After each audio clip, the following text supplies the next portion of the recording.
The air grew heavy, thick with a scent that defied explanation. Something primal, like wet fur or damp earth, but far more ancient. Then the silence broke, not with a twig snap, but with a deliberate, heavy thud, as if something immense had just set foot on the forest floor. And in that moment, in the heart of the deepest American wilderness, the line between myth and reality blurred entirely. Hello everyone, and welcome back to the channel. That chilling moment is just a whisper from the vast, unsettling tapestry we're about to explore today, as we delve into the enduring legend of Bigfoot, an American ape-man. For generations, across the vast and varied landscapes of North America, indigenous peoples lived intimately with the land, observing its rhythms, understanding its secrets, and crucially, sharing stories of its most elusive inhabitants. These were not mere campfire tales spun for entertainment. They were often accounts deeply woven into the spiritual fabric, the history, and even the cautionary lore of entire nations. Venture into the dense forests of the Pacific Northwest, and you would find the stories of the Coast Salish peoples, who spoke of beings they called Sasquatch. This term, derived from the Ho'okalelem language, means wild man or hairy man, and it describes a powerful, often shy, forest-dwelling creature. For the Kwakiutl, there was Zunukwa, a formidable, hairy giantess of the woods, sometimes a terrifying figure who stole children, other times a bringer of wealth, always representing the untamed power of nature.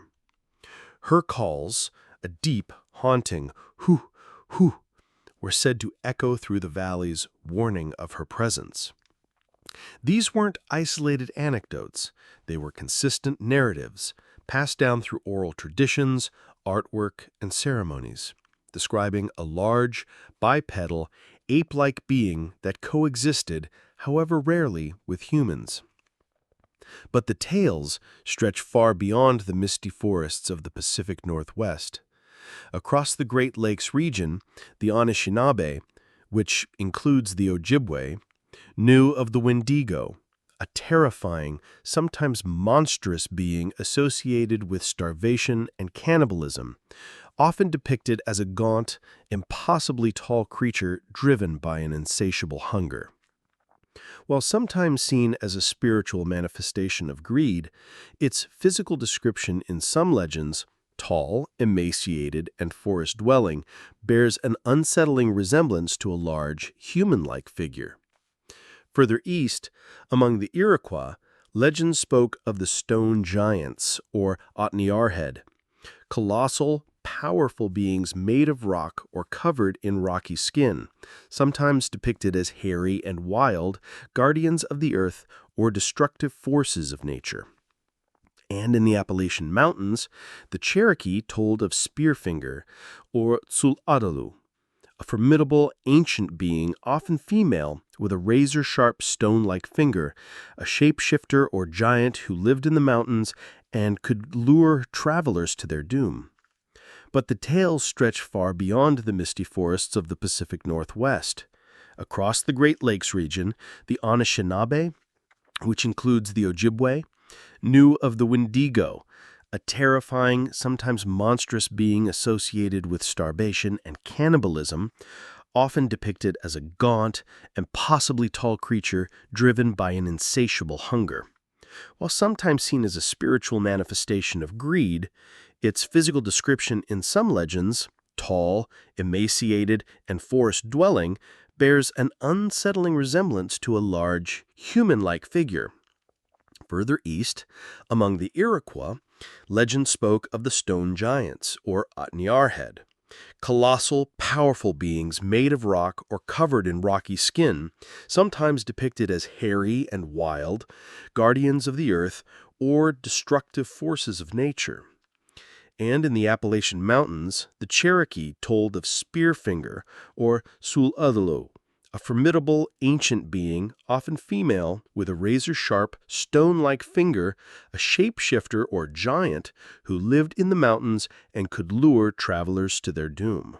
These ancient accounts often emphasize not just the physical description, but the creature's immense power, its connection to the raw, untamed essence of the wild, and its profound intelligence.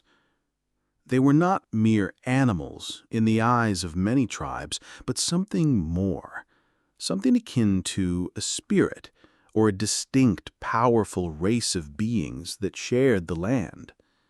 The respect, and sometimes the inherent fear, with which these creatures were regarded speaks volumes. They were part of the natural order, understood, acknowledged, and given their place in the cosmology of the land. The enduring presence of these ancient narratives from countless different tribes across an entire continent offers a profound bedrock for the modern Bigfoot phenomenon. It suggests that the idea of a large, ape-like bipedal creature inhabiting the American wilderness is not a recent invention or a mere product of overactive imaginations. Instead, it is a concept deeply rooted in centuries, perhaps even millennia, of observed experience and oral history, forming a continuous thread that weaves from the campfire stories of ancient peoples to the startling, unexplained encounters of today. And it is to these more recent, chilling encounters that we now turn. While the indigenous stories laid the ancient groundwork, the legend of Bigfoot, as we largely understand it today, truly exploded into public consciousness in the mid-20th century. Suddenly, seemingly disparate accounts from bewildered hikers, startled hunters, and even terrified families began to coalesce, painting a remarkably consistent picture of a creature that simply shouldn't exist in our modern world. Imagine, if you will, the shared disbelief. You are deep in the remote woods, perhaps in the vast, temperate rainforests of the Pacific Northwest, where ancient trees tower hundreds of feet overhead, and the ground is a thick carpet of ferns and moss. The only sounds are the rustle of leaves, the distant call of a bird, and the gentle whisper of the wind. Then the air shifts. An unmistakable odor, primal and pungent, hits you. A musky, earthy scent like something wild and unwashed, mixed with damp fur and something indefinable, almost sulfurous. It's a smell that instantly triggers a deep, ancient alarm within your very being. Then comes the sound. Not a twig snap under a deer's hoof, but a deliberate, heavy thud, followed by another, rhythmic and powerful, as if something immense weighing hundreds of pounds is walking on 2 feet through the undergrowth. You freeze, your heart pounding a frantic rhythm against your ribs. You scan the shadows, straining to see through the dense foliage, and then, just for a fleeting moment, you see it. Smooth, stable, male podcast. A dark, hulking shape, easily 7 to 9 feet tall, perhaps even more, covered head to toe in shaggy dark hair, brown, black, sometimes reddish. It's moving with an effortless power that belies its massive size, its stride impossibly long, covering ground with shocking speed. You might catch a glimpse of broad shoulders, no discernible neck, and a powerfully built body, perhaps a slight stoop to its posture. Its eyes, if you are lucky enough to meet them, are often described as dark, deep-set, and intelligent, holding an unnerving spark of awareness. And then it's gone, vanishing into the forest as silently and swiftly as it appeared, leaving you alone with the pounding of your heart, the lingering stench, and the profound, terrifying realization that what you just saw defies every logical explanation. These are the hallmarks of a classic Bigfoot encounter. While the specifics vary, a remarkable consistency runs through thousands of eyewitness accounts gathered over the decades.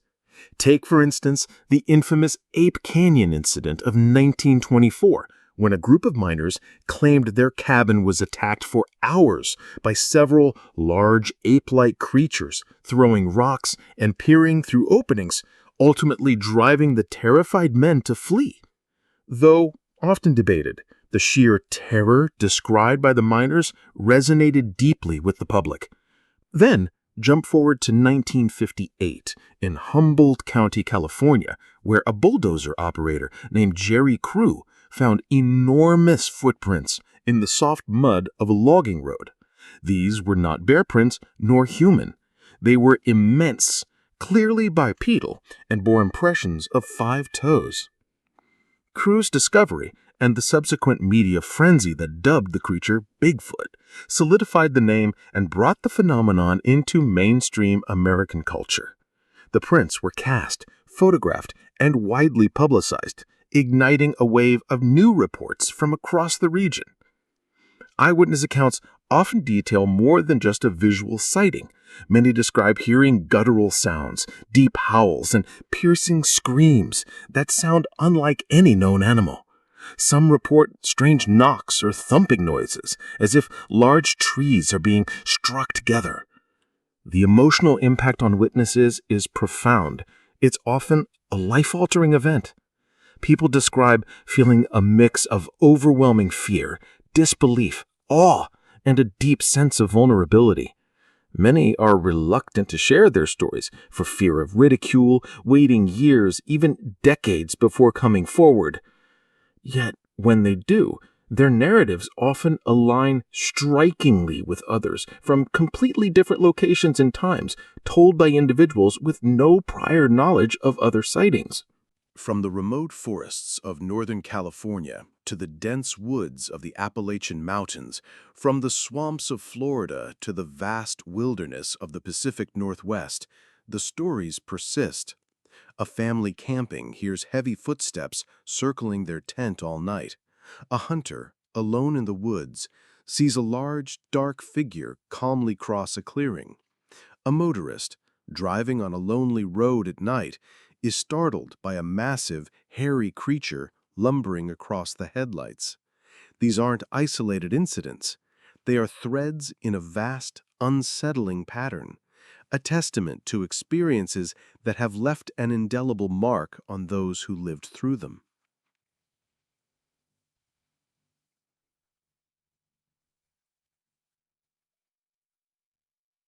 These modern encounters, rooted in the ancient lore yet distinctly contemporary in their presentation, push at the boundaries of our understanding.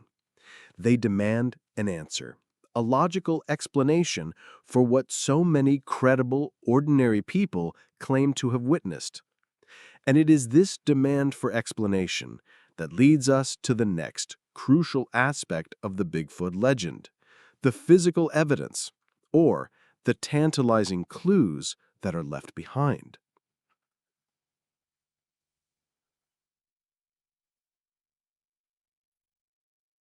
When we talk about physical evidence for Bigfoot, our minds immediately turn to 2 primary categories: footprints and film.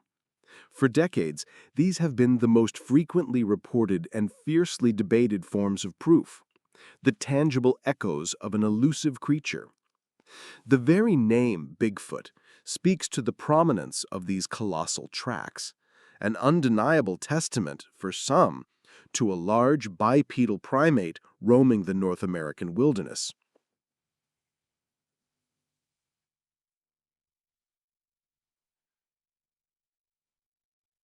The history of these reported footprints is long and often intertwined with the very fabric of the modern Bigfoot phenomenon. Before the term Bigfoot even existed, loggers and prospectors in the remote Pacific Northwest spoke of unusual, enormous tracks. But it wasn't until the late 1950s that these scattered reports coalesced into something undeniable, something that grabbed national attention. In 1958, a bulldozer operator named Jerry Crew found a series of immense human-like footprints near Bluff Creek in Northern California. These weren't just smudges, they were clear, distinct impressions, 14 to 16 inches long, far larger than any known human or animal print. Crew, tired of equipment being vandalized by what he assumed was a prankster, made plaster casts of the tracks and brought them to the local newspaper. The Humboldt Times, intrigued, ran a story about the mysterious finds, and it was their sports editor, Andrew Genzoli, who, almost casually, coined the term that would forever define the enigma: Bigfoot.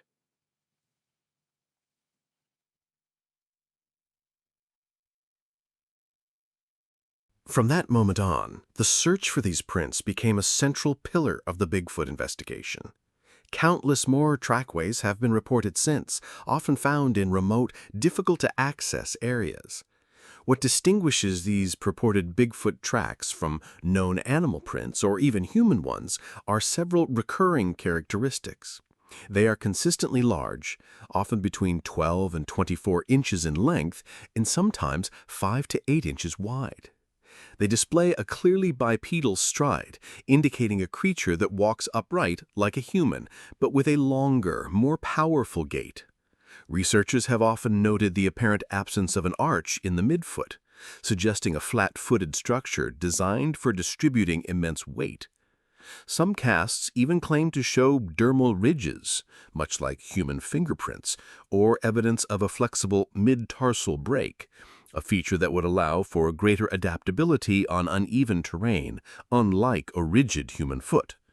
The sheer volume of these reported prints, spanning decades and hundreds of locations, suggests to proponents that these are not isolated hoaxes, but rather consistent patterns left by a real, unknown animal.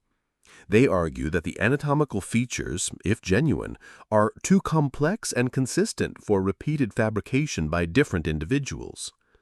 But if footprints offer a tantalizing glimpse, then film, particularly one specific film, promised a window into the creature itself.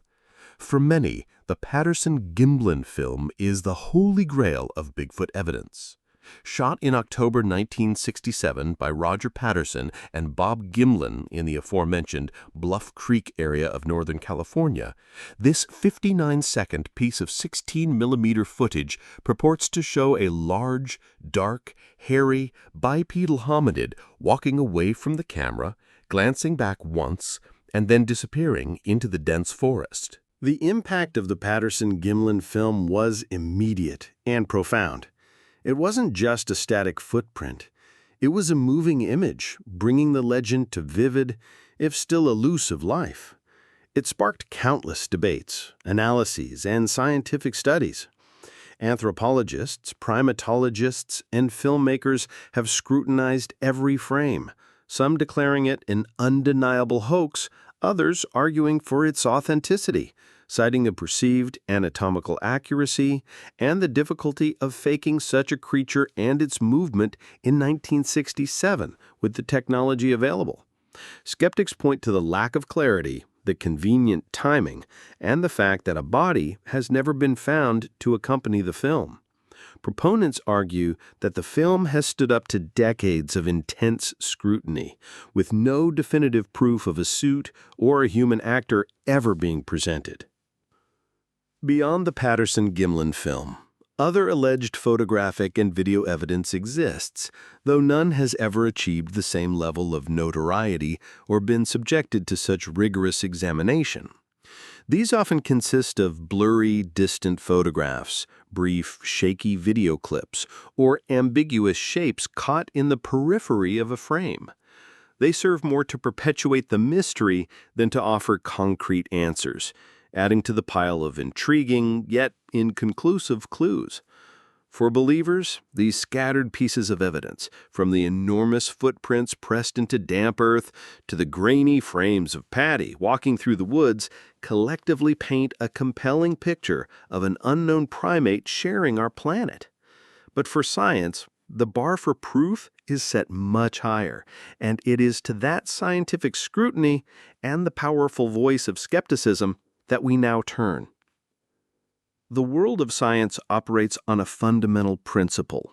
Extraordinary claims require extraordinary evidence. And in the realm of cryptozoology, the claim of a large undiscovered primate in North America is indeed extraordinary.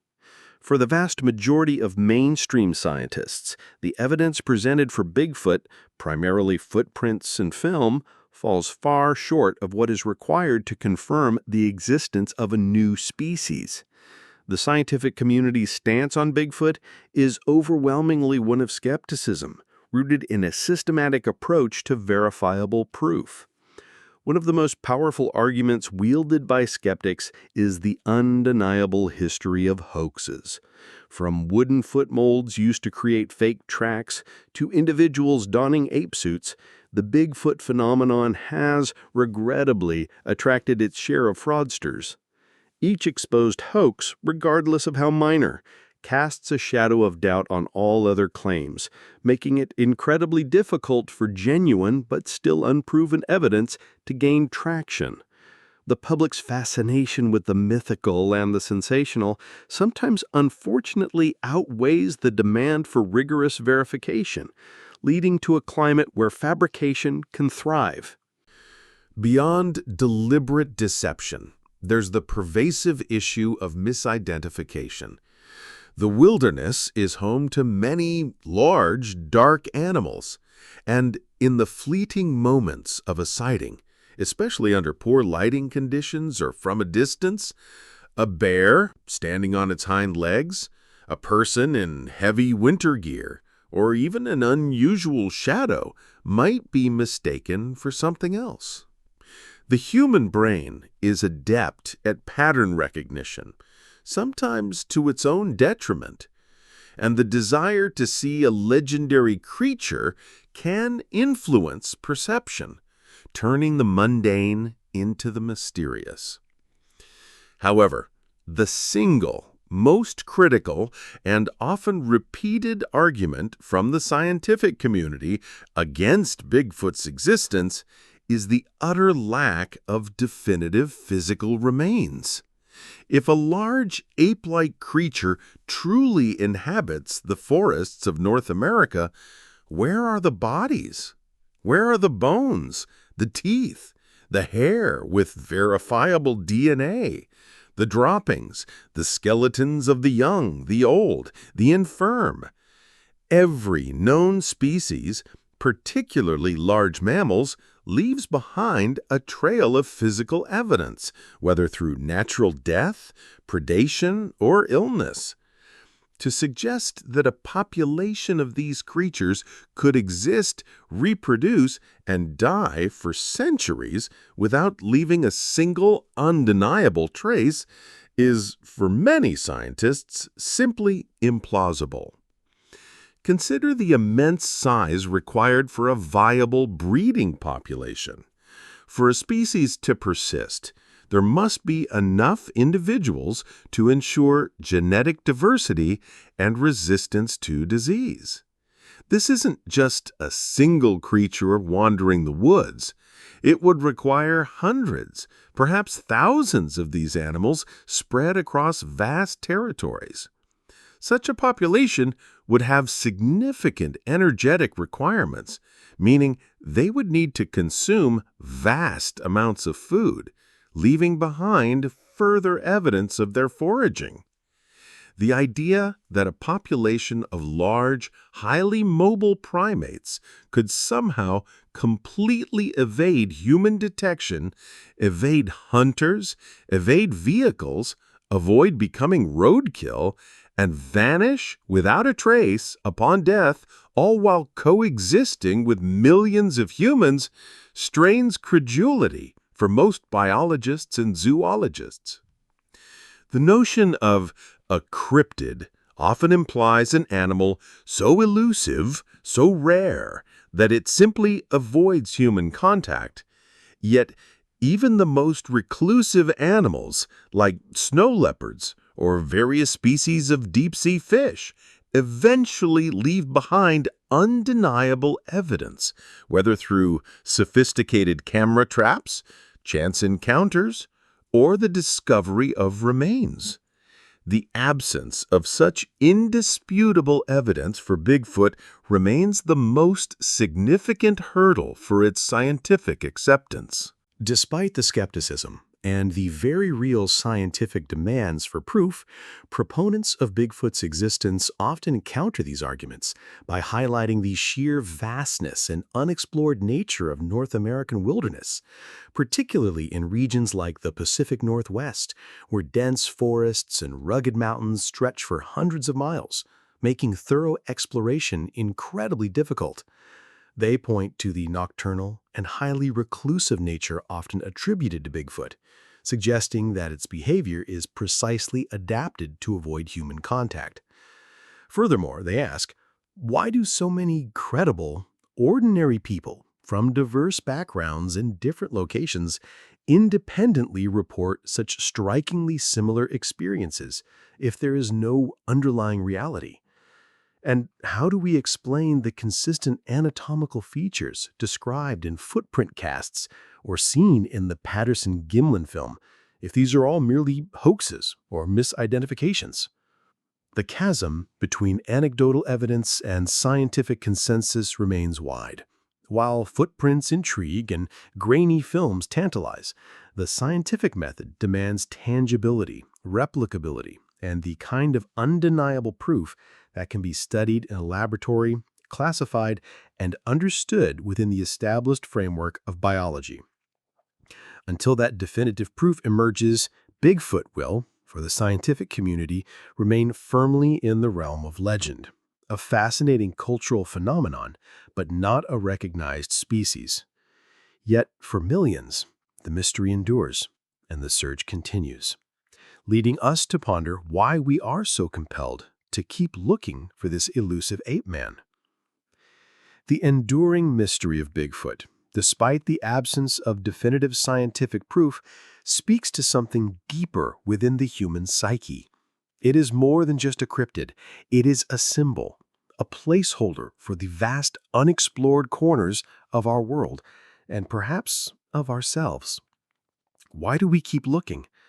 Part of the answer lies in the inherent human fascination with the unknown.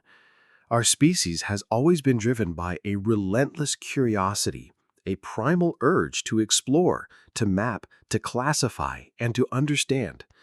From the earliest voyages across uncharted oceans to the modern probes sent into the farthest reaches of space, the allure of discovery is a powerful motivator.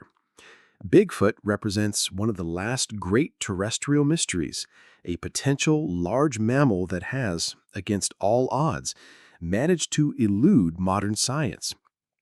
The very idea that such a creature could exist hidden in familiar landscapes of North America is profoundly captivating. It challenges our neat, ordered understanding of the planet and suggests that there are still wonders waiting to be unveiled. Beyond simple curiosity, there is a profound hope connected to the Bigfoot legend. In an increasingly urbanized and mapped world, the thought that vast, untouched wilderness still exists, wilderness wild enough to conceal a reclusive, intelligent primate, is deeply appealing. It speaks to a longing for the untamed, for a connection to a more primal, natural world that perhaps we fear is slipping away. The belief in Bigfoot, for many, is a belief in the enduring wildness of nature, a testament to areas untouched by human expansion. It offers a counter-narrative to the prevailing sense that every inch of the planet has been surveyed, every species identified. This hope feeds into a broader environmental consciousness, a desire to protect the very habitats where such a creature might reside. Then there is the element of challenging the status quo. In a world where scientific consensus often dictates what is real and what is not, the Bigfoot phenomenon offers a compelling alternative. It allows for the possibility that our current understanding of biology and ecology is incomplete, that there are gaps in our knowledge, and that extraordinary discoveries can still be made. For some, it's a romantic notion, a rebellion against the rigid boundaries of conventional science. The idea that ordinary people, often without formal training, could be privy to a truth that eludes the academic establishment is empowering. It fosters a sense of personal connection to the mystery, making every blurry photograph or strange sound in the woods a potential piece of a grand puzzle. Furthermore, the search for Bigfoot has created a unique and passionate community. From seasoned trackers and researchers to weekend enthusiasts and armchair investigators, people from all walks of life share a common goal: to find definitive proof. This shared pursuit fosters camaraderie, an exchange of theories, experiences, and a mutual understanding that often eludes those outside the circle. The collective energy of this community sustains the legend, keeping it alive through expeditions, conferences, and countless online discussions. For many, the thrill is not just in the potential discovery, but in the chase itself, the adventure of venturing into remote wilderness, the meticulous examination of a possible track, the quiet patience of a night watch. It is an ongoing narrative, a continuous unfolding story where every new report, every unexplained sound adds another layer to the enigma. Finally, Bigfoot has become undeniably ingrained in our cultural fabric. From countless books, documentaries, and films to merchandise and regional folklore, the image of a towering, hairy hominid stalking the forests has permeated popular consciousness. It is a modern myth, but one that feels tangible, rooted in the very landscapes we inhabit. This cultural presence continually reinforces the legend, making it a familiar, almost comforting presence in the collective imagination. It taps into our fundamental human need for wonder, for stories that ignite our imagination, for something just beyond the veil of the ordinary. The enduring mystery of Bigfoot, then, is not merely about an ape-man in the woods. It is about our own enduring capacity for belief, for exploration, and for finding magic in the unexplored corners of our world. As long as there are forests to roam and mysteries to ponder, the search for Bigfoot will undoubtedly continue. Ultimately, the enduring allure of Bigfoot lies not just in the potential for scientific discovery, but in its profound reflection of our own human spirit. It is a testament to our insatiable curiosity, our deep-seated need to explore the unknown, and our enduring desire for wonder in a world that often strives to explain everything. The legend, with its blurry photographs and whispered tales, reminds us that there are still wild places, still secrets hidden just beyond the reach of our understanding. It invites us to look closer, to listen more intently, and to consider the possibility that perhaps, just perhaps, something truly extraordinary yet walks among the ancient trees. And so, as long as the vast, silent forests stretch across the continent, as long as the human heart yearns for adventure, and as long as a single unexplained sound echoes through the wilderness, the story of Bigfoot will continue to be told, forever captivating our imaginations, a magnificent, elusive whisper in the American wild. Thank you for joining me on this journey into the heart of the Bigfoot legend. If you found yourself captivated by this tale, please consider subscribing to Whispervale for more stories from the forgotten corners of our world. And if you are ready for another adventure, be sure to explore our other videos.